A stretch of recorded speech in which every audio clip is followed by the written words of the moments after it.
Comme beaucoup de personnes intersexes, j'ai vécu des violences médicales. J'ai vécu des choses très très graves dans certains hôpitaux. Des choses qui relèvent aujourd'hui de la torture. C'est pas moi qui l'invente, ça a été désigné comme tel. Et je suis pas le seul à vivre ça. Une personne intersexe, c'est une personne qui a des caractères sexuels qui ne correspondent pas tout à fait aux définitions traditionnelles du sexe masculin ou du sexe féminin. Notre corps a des variations innées, spécifiques, qui font qu'on ne colle pas tout à fait à l'image d'un homme ou d'une femme.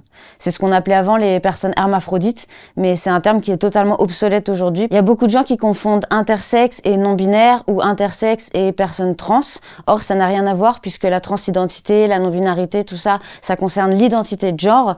Alors que les personnes intersexes, c'est juste des personnes qui ont un corps, une anatomie, qui évolue un petit peu en dehors des normes sexuées. Il y a une autre idée reçue, c'est que ça concerne exclusivement la formation des organes génitaux, comme quoi on serait des créatures un peu mi-homme, mi-femme, ou qui ont des organes génitaux mixtes ou ambigus.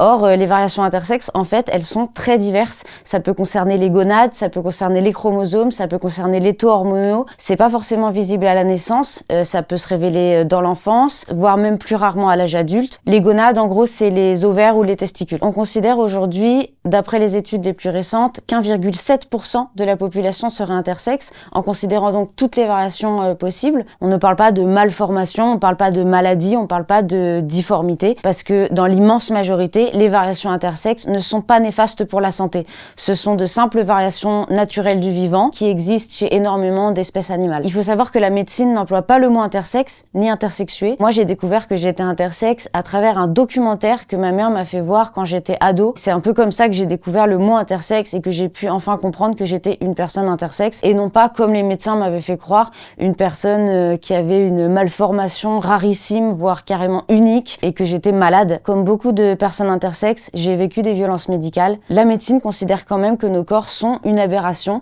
et qu'il faut absolument les corriger. Notre corps, très vite, est observé, est commenté, est touché et également mutilé. L'ONU a quand même qualifié ces mutilations de torture. Des enfants vont subir des opérations mutilantes, parfois tout au long de leur vie, qui sont non seulement inutiles, mais en plus, ces opérations et ces traitements vont avoir des répercussions extrêmement lourdes, que ce soit sur la santé physique et mentale. Je veux dire aux parents qui ont des enfants intersexes qu'ils ont le droit de dire non, que les médecins peuvent faire pression. Rapprochez-vous des associations intersexes. On peut attendre qu'un enfant ait envie d'un traitement hormonal ou d'une opération. Il donnera son consentement quand il sera prêt. Un bébé ne peut pas donner son consentement. Un très petit enfant ne peut pas donner son consentement.